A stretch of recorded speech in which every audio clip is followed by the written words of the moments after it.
E aí, pessoal, bem-vindos ao canal. No vídeo de hoje eu vou falar sobre as formas mais simples de sair de um trade. Então, basicamente, a gente vai sair em três situações. Ou quando o alvo for atingido. Então, imagina, aqui é o alvo, aqui é o stop loss que a gente sempre tem que usar e eu entrei aqui. Eu vou sair ou quando o preço chegar no alvo, ou quando o stop loss for atingido e eu vou sair com prejuízo, ou quando o limite de tempo for atingido. Tem algumas pessoas que usam limite de tempo, porque pode acontecer de o preço ficar andando de lado e nunca chegar nenhum nem outro. Então, algumas pessoas usam a regra de que se passa, por exemplo, eu estou operando um gráfico de 5 minutos, se passar 3 a 5 vezes o tamanho do gráfico em tempo, eu saio. Então, se eu estou no de 5 minutos e eu já estou num trade aberto, né, a 15 ou 25 minutos, né, é melhor eu sair, independente de se eu estou com lucro ou prejuízo, para liberar meu capital. E eu já vou falar sobre como definir onde colocar o alvo e o stop. Mas, antes disso, a gente sempre precisa saber, antes de entrar num trade, onde a gente vai sair, se der certo ou se der errado, justamente porque nós precisamos saber a relação de risco e retorno que aquele trade oferece. Em day trade, o ideal é que a relação mínima seja 1 para 1,5, ou seja, a cada 100 pontos, por exemplo, de stop loss, eu preciso ter um alvo mínimo de 150 pontos. Então, imagina que aqui é a minha entrada, se eu definir um stop de 100 pontos, o meu alvo tem que ser no mínimo 150 para que eu tenha uma relação que possa me dar lucro a longo prazo. Para swing trade, o recomendado é no mínimo 1 para 3. Então, se meu stop for de R$100, por exemplo, o alvo tem que ser de 300, o mínimo. Então, uma das saídas de um trade é quando o alvo for atingido, que é quando a gente vai sair com lucro da operação. E como é que eu defino o alvo?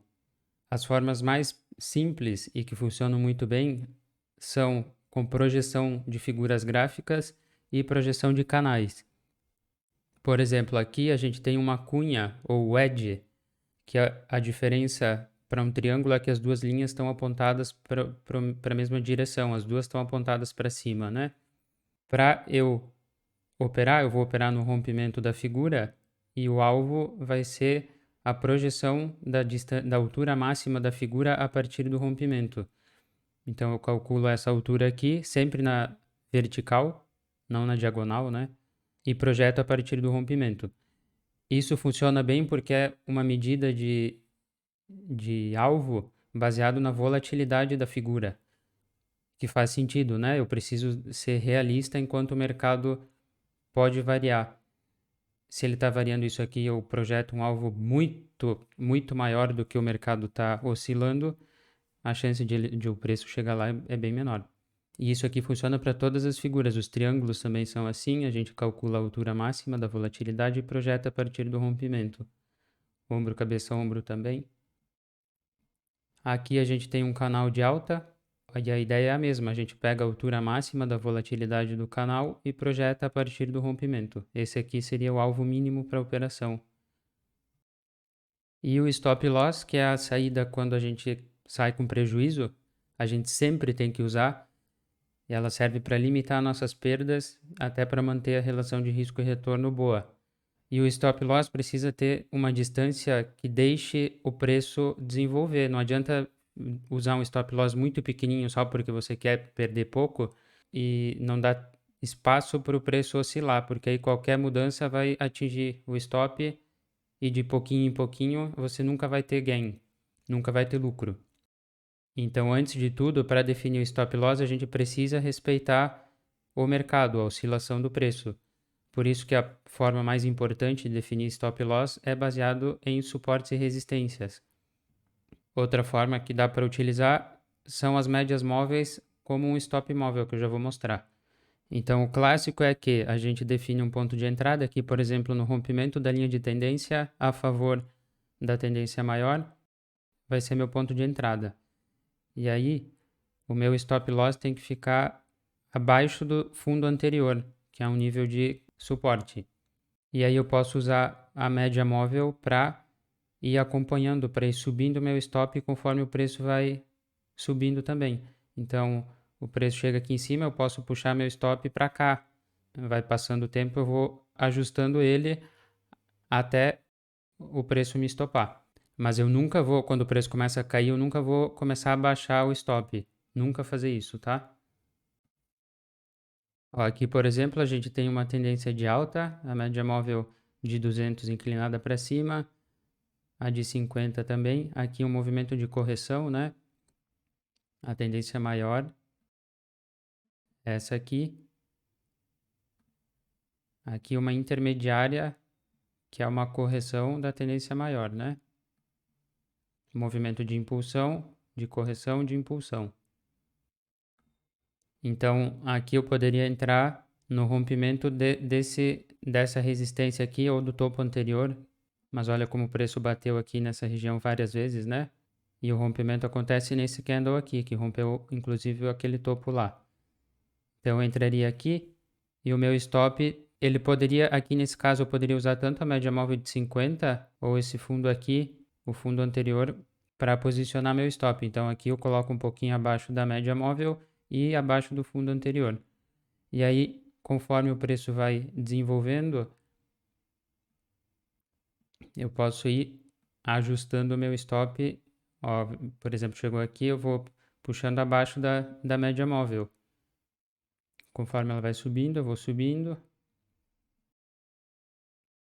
Ó, aqui teria atingido, né? Passou, rompeu a média móvel. E eu nunca faria isso aqui, para evitar ser estopado, eu começo a baixar. Porque aí eu vou perdendo meu lucro, pode ser que reverta e eu devolva tudo. Então a gente teria entrado aqui assim, mais ou menos, e saído aqui assim.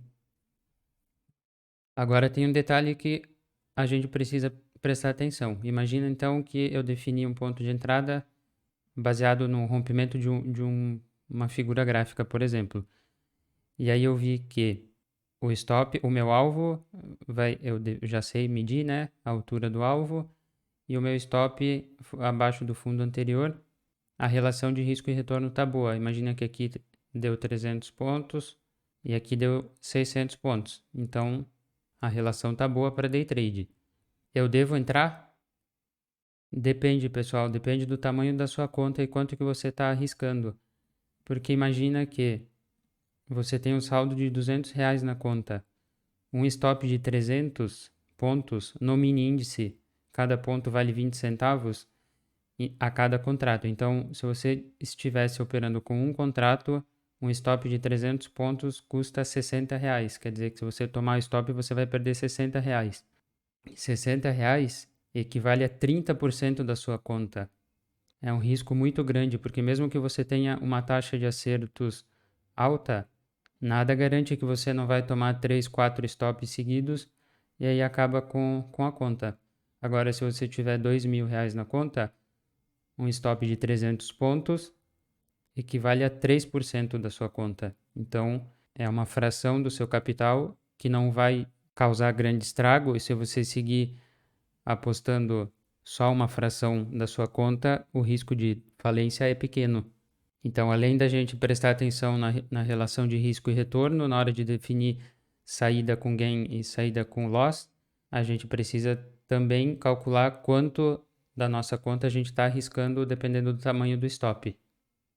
E para quem está começando e quiser simplificar mais ainda a vida, você pode começar com alvo e stop loss fixos, desde que eles estejam de acordo com a volatilidade do mercado e o tamanho da sua conta. Por exemplo, você pega o mini índice, você tem que escolher um mercado para operar, um ativo, e aí você vai testar. Por exemplo, eu vou testar usar um stop sempre de 200 pontos e um alvo de 400. Eu posso pagar um stop de 200 pontos no mini índice com um contrato valem R$ 40. Então, se R$ 40 for só uma fração da sua conta, o ideal é que seja de 2 a 4% no máximo da sua conta, então você pode pagar. Agora você tem que testar, você define a sua estratégia, qual vai ser o ponto de entrada, que aí existem infinitas formas, né, de definir isso, mas você testa uma por vez, usando sempre um stop de 200 e um alvo de 400 para manter a relação risco e retorno boa. Aí você testa. Se você vê que está levando stop demais, que precisaria ser um pouco mais largo para dar espaço para o preço desenvolver, aí você testa de novo com 250, desde que você possa pagar. Quando você encontrar um stop loss que funcione, que não fique sendo estopado toda hora, aí você testa, tem que testar pelo menos 100 a 200 vezes uma estratégia para ter dados suficientes para confiar nos resultados. E aí você vai testar 100 a 200 vezes, vai descobrir a taxa de acerto e vai ver se no final das contas teria tido lucro, sempre mantendo esse alvo e esse stop. Mas, de novo, a gente sempre tem que usar stop loss fixo e alvo se eles forem compatíveis com a volatilidade do mercado. Não adianta definir um alvo muito maior do que o preço oscila, nem um stop muito curto para ser estopado toda hora e de acordo com o tamanho da sua conta, porque você tem que ser capaz de arcar com os custos do stop. Mas essa é uma forma mais simples de começar, porque aí você já tem definido o alvo sempre, já tem definido o stop. O que você vai precisar se preocupar é encontrar um ponto de entrada que funcione com esses parâmetros de alvo e stop. Então, recapitulando, pessoal, nós podemos sair de 3 formas de um trade. Ou pelo limite de tempo, que é de 3 a 5 vezes o time frame. Então, se for 5 minutos, se eu estou operando um gráfico de 5 minutos e já passou 15 minutos e eu estou ainda parado, não chegou nem no alvo nem no stop, eu saio do trade. Posso sair se chegar no alvo, e eu vou definir o alvo através da projeção de figuras ou canais. E posso sair se atingir o meu stop loss, que eu vou definir baseado em suporte e resistência com topos e fundos anteriores.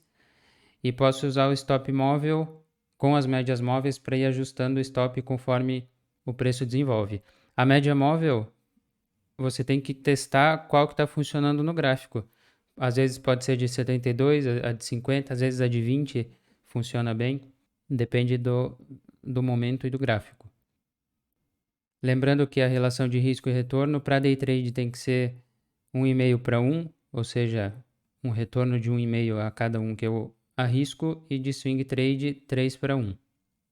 E sempre respeitar o tamanho da conta, arriscar no máximo 2 a 4% da conta em cada trade. Fechou, pessoal? Se você gostou desse vídeo, deixa seu like. Se ainda não é inscrito, se inscreva no canal. Obrigado pela atenção e até a próxima.